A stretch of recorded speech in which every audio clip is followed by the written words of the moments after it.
आइए अब बात करते हैं शनि खंड नंबर 2 की। लाल किताब के मुताबिक शनि खंड नंबर 2 की जो व्याख्या की गई है या किसी भी जातक के लिए फलित किया गया है, उसका जो शीर्षक दिया है वो है गुरु शरण। जी हाँ, गुरु शरण। ऐसा जातक जो है वो अभी कोई कुछ बोलने ही वाला है तो उसकी जो हवा निकली है उससे ही सामने वाले को पहचान जाएगा कि वो क्या कहने वाला है या किस प्रकार की वो बात करने के लिए तैयार है। तो यानी मुंह की हवा से ही ताड़ जाने वाला जातक। और यहाँ पर एक ये जो ताड़ने वाली बात है वो सिक्स सेंस जिसे कहते हैं, परमात्मा की दी हुई जो सिक्स सेंस है वो ऐसे जातक को जन्मजात होती है। उम्दा सेहत का मालिक होता है, खूब अच्छी सेहत और लंबा डील डॉल। लेकिन एक खासियत है, जैसा कि मैंने नहीं, मतलब लाल किताब ने टाइटल दिया कि गुरु शरण, पर ऐसा जातक ना वो धर्म स्थान में जाने से बड़ा कतराता है, बहुत ज़्यादा कतराता है। वो देखने में तो वो लल्लू राम लगता है, बिल्कुल एन सिंपल सा आदमी, बहुत बहुत भोला, लेकिन अंदर से बहुत चालाक होता है वो जातक, बहुत ही ज्यादा। उसको लगता है कि मुझे धर्म स्थान भगवान के पास जाने की जरूरत क्या है, मुझे ऊपर वाले का दिया सब कुछ है, क्या करूंगा मैं वहां जाकर, क्या मांगूंगा वहां जाकर। तो हर तरीके से सुखिया इंसान, जिसे कहते हैं ना कि हर तरीके से संपन्न और सुखिया, रहम दिल भी बहुत होता है वो, और निर्धन के लिए, गरीब आदमी के लिए तो अपनी जान तक लुटा देने को तैयार हो जाता है। और सबसे बड़ी बात यह है कि खाना नंबर 2 के शनि वाला जातक निर्धन कभी नहीं होता। ये स्टैंप लगी लगाई आती है परमात्मा की तरफ से, शनै शनै शनै शनै शनै शनै, मतलब धीरे धीरे धीरे धीरे जीवन, भले ही गरीब घर में पैदा हो, वो बाद में जाकर रईसों का बाप दादा हो जाता और खूब पैसा आता है। और गुरु की तरह, कई बार ऐसा जातक जो है वो गुरु की तरह भी पूजा जाता है। अब बात यह है कि इस जातक की जो जिंदगी का राज है वो कुछ बातों में, कुछ ऐसे बातों में छुपा है, जैसे कि अगर वो किसी को गुरु धारण कर ले, किसी को भी,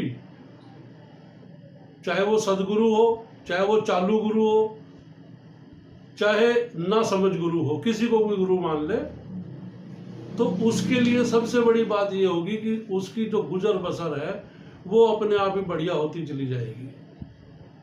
और यहां तक अंदाजा लगाइए कि वो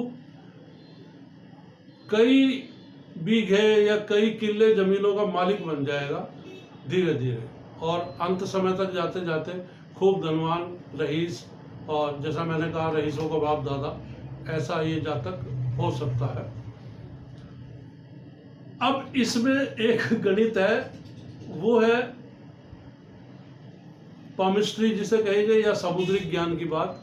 यदि ऐसे जातक की जो मध्यमा है वो बिल्कुल सीधी हो, बिल्कुल सीधी, ये मध्यमा उंगली, बीच वाली उंगली, तो तब ऐसा जातक जो है वो उदासीन हो जाता है, यानी वियोगी, विरह का मारा हुआ इंसान।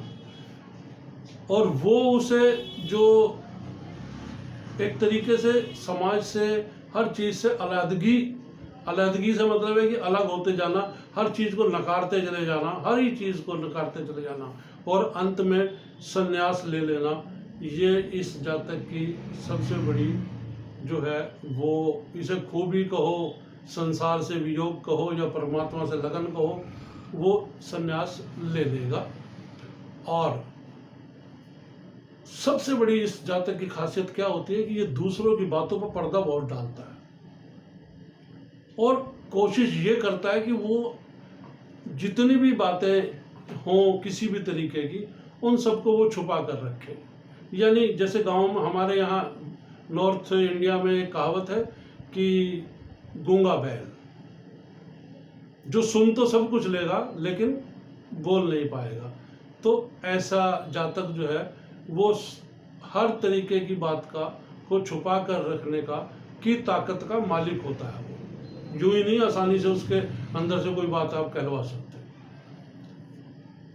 एक और बड़ी खुशखबरी की बात है इसमें, और वो ये है कि ऐसा जातक जिस भी उम्र में मकान बनाना चाहे, जिस भी उम्र में, तो बेरोक टोक बना ले, जैसा बने वो बनाता चला जाए, उसमें किसी प्रकार की कोई दिक्कत नहीं आएगी। अब यहाँ योग है, चूंकि शनि की बात चल रही है, शनि खाना नंबर 2 की,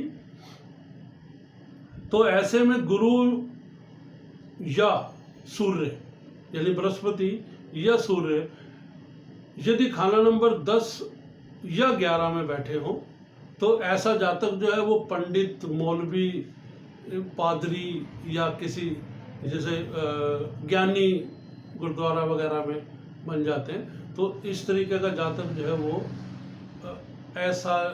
ऐसी पदवी को प्राप्त कर लेता है, जैसा कि मैंने बताया कि गुरु 10वें हो या सूर्य 10वें हो या गुरु 11वें हो या और सूर्य 11वें हो, तब कंजूस बड़ा होता है, सोच सोच कर खर्च करेगा, बहुत सोच सोच कर खर्च करेगा। और सबसे बड़ी बात यह है कि बहुत अंदर की बात बताने जा रहा हूं आपको, ऐसा जातक कितना ही कुछ हो, दूसरों को देख के जलने की आदत उसकी बहुत होती है, यानी ईर्ष्यालु होता है, कंजूस भी होगा, जैसा मैंने आपको बताया। अब यदि बुध हो खाना नंबर 12 में, ये लाल किताब के ग्रामर का सूत्र है, यदि बुध हो खाना नंबर 12 में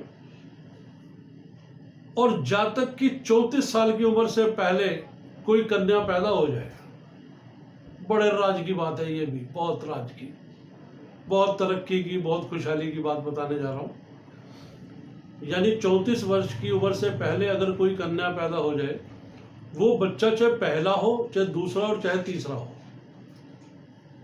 अगर 34 वर्ष की उम्र से पहले कन्या पैदा हो जाए तो वह जातक की ससुराल में पले तो दोनों परिवारों का योग इतना बढ़िया होगा, भाग्य दोनों परिवारों को खुल जाएगा।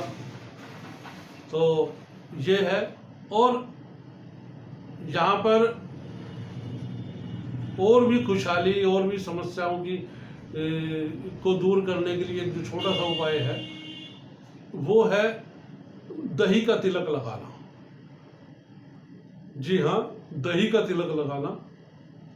और कई बार जब व्यक्ति, क्योंकि जीवन है, जीवन पल प्रतिपल परिवर्तित होता है, परमात्मा की दृष्टि कई बार सीधी पड़ती है, कई बार उल्टी पड़ जाती है, व्यक्ति कुपित हो जाता है। तो ऐसे में एक बहुत साधारण उपाय है, बहुत ही साधारण उपाय है, और वो ये है कि रोज